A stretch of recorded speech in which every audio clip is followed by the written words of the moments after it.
വർഗീയ പരാമർശത്തിൽ മന്ത്രി സജി ചെറിയാനെതിരെ വ്യാപക പ്രതിഷേധം. കേരളത്തിന്റെ ചരിത്രത്തിൽ ഒരു മന്ത്രിയും നടത്താത്ത പരാമർശമാണ് സജി ചെറിയാൻ നടത്തിയതെന്ന് പ്രതിപക്ഷം കുറ്റപ്പെടുത്തി. സജി ചെറിയാന്റെ പരാമർശത്തിനെതിരെ കോൺഗ്രസും യൂത്ത് കോൺഗ്രസും പോലീസിൽ പരാതി നൽകി. സജി ചെറിയാനെ തള്ളി മുൻമന്ത്രി കെ.ടി. ജലീൽ രംഗത്തെത്തി. എ കെ ബാലന്റെ ജമാഅത്ത് ഇസ്ലാമി വിവാദ പരാമർശത്തിലെ ചർച്ചകൾ കെട്ടടങ്ങും മുന്നേ മന്ത്രി സജി ചെറിയാൻ നടത്തിയ പ്രസ്താവന CPIM നേതൃത്വത്തിന്റെ അറിവോടെയെന്നാണ് പ്രതിപക്ഷത്തിന്റെ ആരോപണം.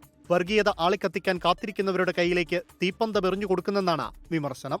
വർഗീയത ആളിക്കത്തിക്കാൻ വേണ്ടി ഒരു തീപ്പൊരി വീഴാൻ കാത്തു നിൽക്കുന്നവരുടെ കൈകളിലേക്ക് ഒരു തീപ്പന്തമാണ് ഇവർ എറിഞ്ഞു കൊടുക്കുന്നത് എന്നിവർ തിരിച്ചറിയണം. മുഖ്യമന്ത്രിയുടെ വാക്കുകളെ തുടർന്നാണ് ഇന്നലെ സജി ചെറിയാൻ വളരെ അപകടകരമായ ഒരു പ്രസംഗം ആലപ്പുഴയിൽ നടത്തിയത്. എത്ര അപകടകരമായ ഒരു പ്രസംഗമാണ്. സജി ചെറിയാന്റെ പരാമർശത്തിനെതിരെ മുസ്ലിം ലീഗും ഇന്ന് രംഗത്ത് വന്നു. ഉത്തരേന്ത്യയിൽ മാത്രം കേട്ട വർഗീയതയാണ് ഇവിടെ പറയുന്നതെന്ന് നേതാക്കൾ തുറന്നടിച്ചു.